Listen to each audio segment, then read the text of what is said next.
TBA. Together again.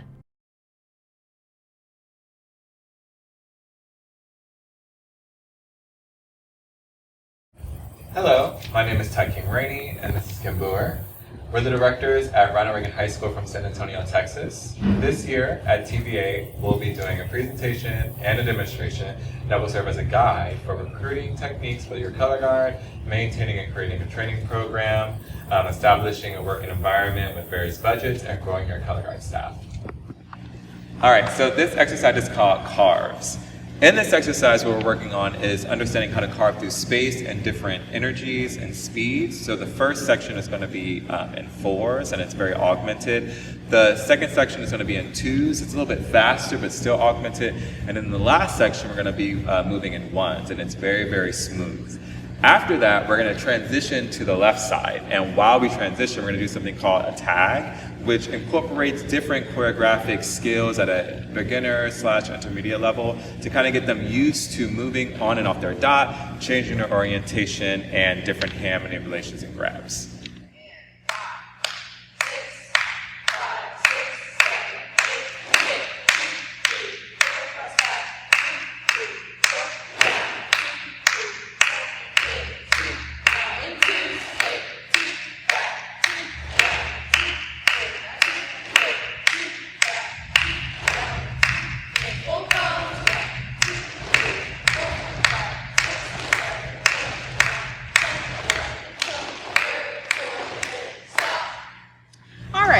So some things to look for when you're cleaning. I'm going to point out some different things that you can look for that you may see in your students and talk about how we can correct those. So when we get to our single cones, the object is we're putting together, we've gone through all the checkpoints, we've broken them down, and now we're going to put it together nice and smooth. But this is where your students may start to do some crazy things. So I'm going to show you some things to look for and talk about how we're going to fix that. So one of the first things that you're going to see, I like to explain to the students that we want to always see the color. And so we want to see the color in that top cone. And what you're going to start to see is you're going to start to see them lift their arms too much, so that it becomes more of a flat plane above their head. We're going to try 8 counts here, and you're going to see the difference between somebody who is doing it incorrectly and you're losing the color versus the students around her who are going to do it correctly. Here we go, we're going to do 8 counts. Okay? And 5, 6, 5, 6, 7, 8, 1, 2, 3, 4, 5, 6, 7, stop. Great, so what you can see, you can see how she's really lifting this arm too high and then it becomes flat above her head. So if she pulls this down to the correct checkpoint, automatically we're going to see all of that color up there. So that's kind of a natural instinct that sometimes students like to do so that you're going to see all of that color. Okay, something we are working on here is actually going to all the correct checkpoints when we put it together. So there's actually a lift and a speed change in this cone exercise. So now we're going to work on doing it correctly by going front, back, front, and side, versus some students will turn this into a tick-tock or a side, side, side, side. So we're going to do it correctly first. 8 counts, here we go. 5, 6, and 5, 6, 7, 8, 1, 2, 3, 4, 5, 6, 7, and 8. Okay? Now we're going to show you the incorrect version. 5, 6, 5, 6, 7, 8, 1, 2, 3, 4, 5, 6, 7, 8. So now you're going to see our center lady here is going to do it correctly with the cone and the carve motion, and the rest of our students are going to do it incorrect. They've made it more of a tick-tock or a rocking back and forth motion, and they're probably not carving through the correct space. Here we go. 8, 5, 6, 5, 6, 7, 8, 1, 2, 3, 4, 5, 6, 7, 8. So you can see there's a huge difference in the timing between each student from side to side and the lift that takes in there. So in this exercise, it's actually pretty lengthy. We do it on the right side and left side, but in order to get to the left side, we have what's called a tag. And it's kind of an introduction of some choreographic skills that I'm going to showcase them throughout the season.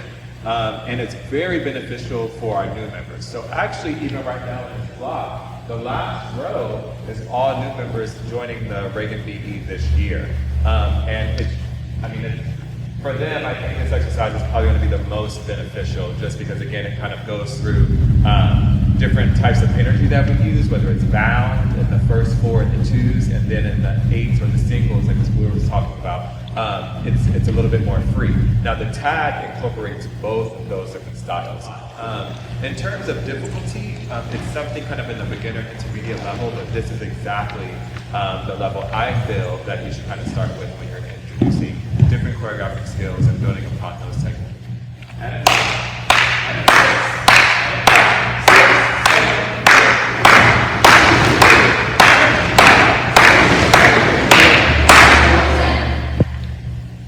Go ahead and check right here in relation to your body where that flag is. You want to be right in front of your hip, not your waist, right? And that hip bone.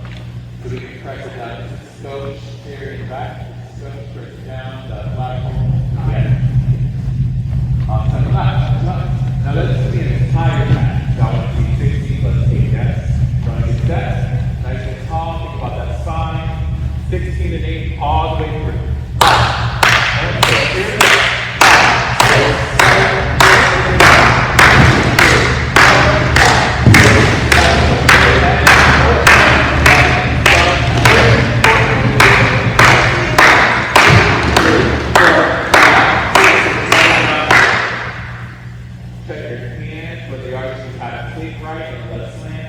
Check the angle of your flag, see how it'll fit, like it's tight.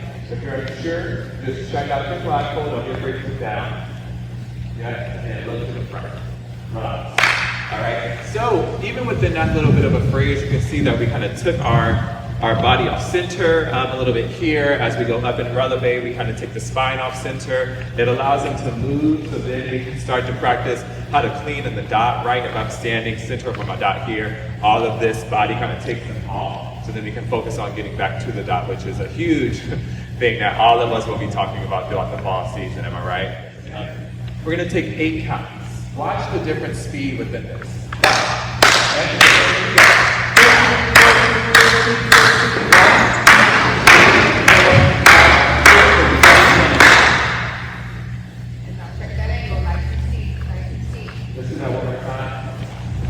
So we're in more of an upbeat tempo right here, but then there's some speed changes and there's some orientation changes that the members have to make sure that they're aware of, as well as being bound when we're in that stationary position of being free with the body and the equipment towards the end to get set on the left side. Let's check that out one more time. 5 and 6.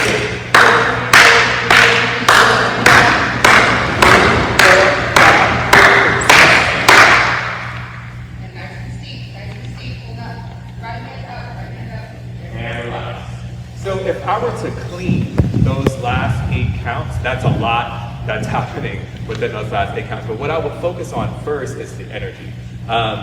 Especially with my new members, they're not probably going to attack that flag or hold it correctly all the time, but they will be able to understand energy. And that's something that I've spent a lot of time on, just to kind of get them to approach it the right way. And I feel like if the energy is right on the approach, then the clarity within the phrase will show up, okay? So let's take that again, 8 count.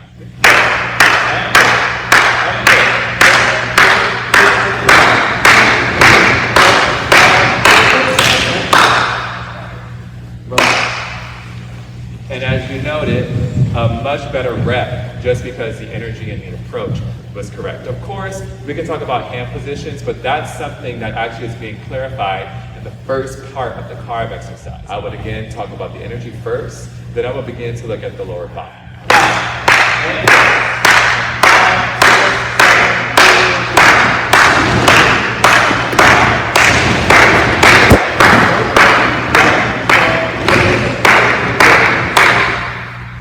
Check that ankle. Check that spine. Are you contracted or are you lifted right now? And relax. So if you've noticed, we get to do this little releve after we go 9 or 10, 11, 12. My left foot begins to come into my right, and then my right foot steps out here on 3rd, 4th, 5th, 6th. That's the first discrepancy from member to member. So Just from there alone, I'm going to talk about sequencing. So that's maybe just a mental error that that member may be making. They might just not be aware that the left foot is the one that comes in. If you've also noticed, somebody probably brought in the right foot. So as I'm approaching the cleaning aspect from there, it's my first thing that I would talk about would be, okay, do you know the sequence, or which leg is it on a more basic level, right? And then from there, we will begin to rep what comes before and afterwards.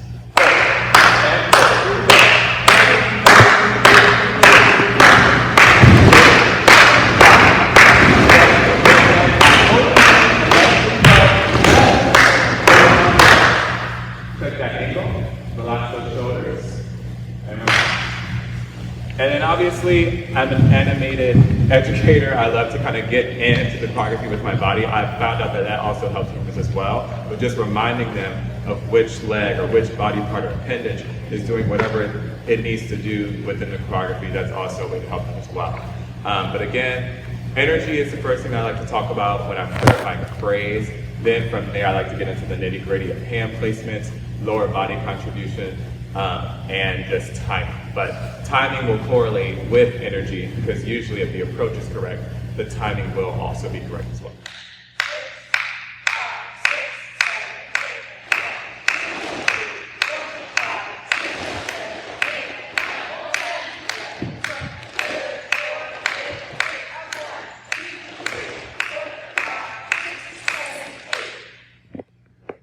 Over the years, one of the biggest things that band directors and guard directors have a lot of questions about is recruiting. And there's a million different things you can do. These are some things that have worked for me over the years by going to our middle schools or even the high schools, by doing demonstrations. That could be in your PE classes or your health classes. You could visit your lunch blocks and maybe pass out information and show videos. But one of your biggest helpful components is going to be your very own students. So word of mouth, getting the word of mouth out, having students bring friends, having them go back to the middle schools and perform for students who already know them can be really, really helpful. Another thing that has worked for me, instead of having students come to the high school immediately, because that can be kind of intimidating, especially if it's a large 6A school, is actually going to them. I've tried different things like doing a spin club after school at the middle school, so I can go and work with the students at the middle school before they ever have to come to the high school and get to know them a little bit. So that makes it a little bit of an easier transition than coming to the high school. And then right now, also social media, videos. If you have access to the email for your middle schoolers that you can send a video or send information about upcoming clinics can also be helpful. One of the things I love about Reagan and our visual ensemble is how we're able to utilize our student leaders. We have 5 this year, and in the past years we had 4.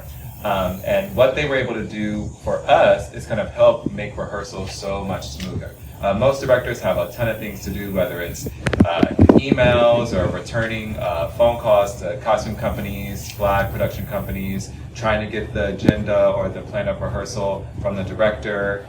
All of those kinds of things tend to, take a lot of time. And so the captains at Reagan would end up taking attendance. They'd end up keeping a tight line of communication with the rest of the members through our Remind app that we use in order to, get information out to them. Another thing that our leaders also did at Reagan was they were in charge of character building and team morale. So when we would have these long camp days, like right before band camp starts, the members would always have about 20 to 30 minutes where they could play different kinds of games. They could do things that encourage bonding, getting to know some of the newer members, so that line of communication and trust was much closer towards the older members. So that's something that I love that our student leaders got to do.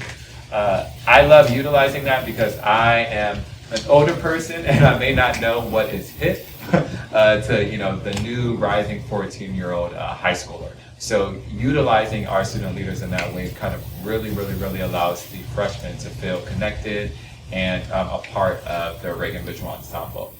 And another way that you could utilize your student leaders is allowing them to help with the teaching of choreography. If you're a program that's not a big 6A and you need that extra help, you may have a guard director that's not available all the time, right? Empowering your student leaders to know the choreography or the different technique exercises and teach that to the younger members is extremely helpful. I mean, even at a program like Reagan, we use our student leaders in that way. There are members who may be, in a smaller portion of the show. Then we're going to have student leaders go with that group of members and empower them to kind of get through that section. So in all, the ways that we utilize our student leaders would be empowering them with taking attendance, having open lines of communication, establishing the rehearsal etiquette by being the example, also making sure they're doing character building, and then lastly, utilizing them to help clean and clarify technique checkpoints and choreography checkpoints. Our next topic of discussion here is going to be about how to obtain and sustain your color guard staff. Your colleagues are going to be a big help for you. Again, it's the whole word of mouth thing, but also social media these days. If you have a job available, you're going to want to be able to get that info out and spread that info around. When you're looking for your color guard staff and when you're looking into hiring and having your interviews, you're going to want to be honest with them. You're going to want to let them know what their duties are, what the time commitment is, and what the compensation is. Those things are going to be really important to that person, and it's going to be really important for them to know up front, especially what the hours are and what the expectations of the program are. It's also going to be important to talk to that person about the expectations of the program, the level that you're looking for. Are you looking for a world-class program? Are you looking for a regional A program? Do you have beginners? Where do you want to go with this? Is it going to grow? And so on from there. Communication with your color guard director, with your staff, is going to be so very important. You're going to want to make sure that they know the daily class schedule, if there's changes to that daily class schedule, what your daily rehearsal plan is, so they can plan their day as well and they can plan what they need to get done in rehearsal. If you make changes to your drill or to your music, which happens a lot, you're going to want to make sure that color guard person is in the know of that as well. And then, of course, anything that's going to happen on a game day or a show day, that itinerary and the expectations of that day, it's going to be really important for your color guard person to know what's going on as well. Something that's going to be helpful is to make sure that you include your color guard director, your color guard staff in discussions about the show. They're going to have great ideas, and it's not that you have to use them all, but just like your assistant director, your percussion director, everybody wants to be involved in the show and to have a little bit of say, so to speak, in the show. So it's going to be helpful to have them involved in that as well. Remember, your color guard is an integral part of your program. So when you're looking at the whole big picture, if you're looking at your marching band, remember they're part of the picture. So you're going to want to clean their drill sets just as you would clean your winds or your percussion drill sets. It's just that important to the whole picture. And then also, don't be afraid if you're a band director or you're less comfortable with color guard or color guard speak to make comments to them, because they want to know that they are part of it as well. Like, you can see if flags aren't going around together, people aren't in their drill sets. So they are part of your program, they should be included in your program, and they want to hear from you as well. And also just kind of know what your budget is, right? I mean, in terms of being at a program that may not have all the funds in the world, I mean, who really has enough funds, right? We can always use a little bit more. But know what you can reuse, know what you can sell, all right? Know what you can borrow. I mean, a lot of people borrow music, they borrow different parts, scores. The same way you start those conversations, you can do that about props, you can do that about silks, costumes. I mean, at Reagan, we're fortunate enough to work with the dance team. So, I mean, we utilize some of their costumes. You can also talk to your theater department. This Winter Guard season, we were able to use props from the theater department and not have to purchase anything.